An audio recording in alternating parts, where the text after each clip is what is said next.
Usap-usapan ngayon sa social media ang isyung hindi lamang ang romantic relationship ni Catherine Bernardo at Daniel Padilla ang nagtapos kundi maging ang kanilang love team.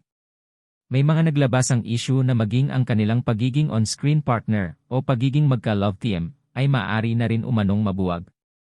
Ayon sa mga nakarating na balita sa veteran showbiz columnist na si Christy Fermin, hindi na umano ay renew ng Star Magic at ng ABS-CBN ang Katniel.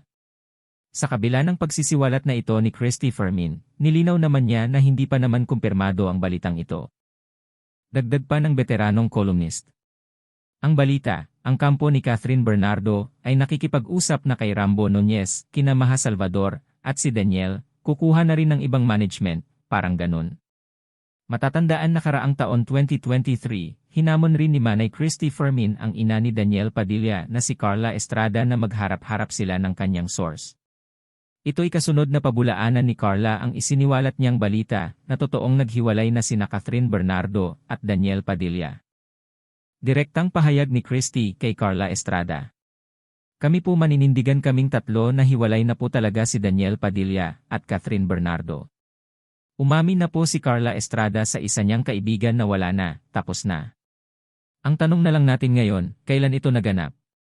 Hindi umatras si Christy Fermin at hinamon pa si Carla Estrada dahil naniniwala siyang totoo ang sinabi ng kanyang source.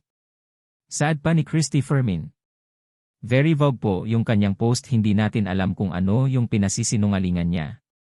Wala bang katotohanan na siya ang naglantad ng paghihiwalay ng kanyang anak at ni Catherine o walang katotohanan na hiwalay na? Dalawa iyon. Kaya sa panahong ito, hinahamon ko si Carla Estrada para malaman natin kung sino ang nagsasabi ng katotohanan at kung sino ang nag-iimbento lang. Tatlo tayong magharap-harap dito. Sa ngayon ay hindi pa sinasagot ni Carla Estrada ang hamon ni Christy Fermin sa kanya na maghaharap-harap sila kasama ang sinasabing source upang lumabas na ang katotohanan at matapos na ang isyung hiwalayan ng dalawa. Samantala, balik tayo sa issue ng ABS-CBN at Star Magic na ibubuwag na ang Katniel. Pahayag ni Christy Fermin sa latest episode ng Showbiz Now na hindi natin alam kung gaano, kung 100% totoo ito o puro kwento lamang. Wala pa tayong resibo rito, inaamin po namin. Ang kwento, hindi na sila i-renew ng Star Magic ng ABS-CBN.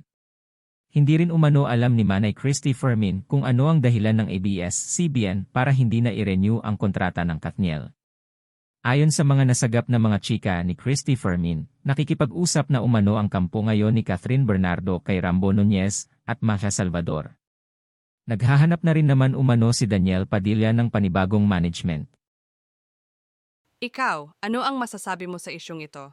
Abangan ang iba pang showbiz updates and happenings.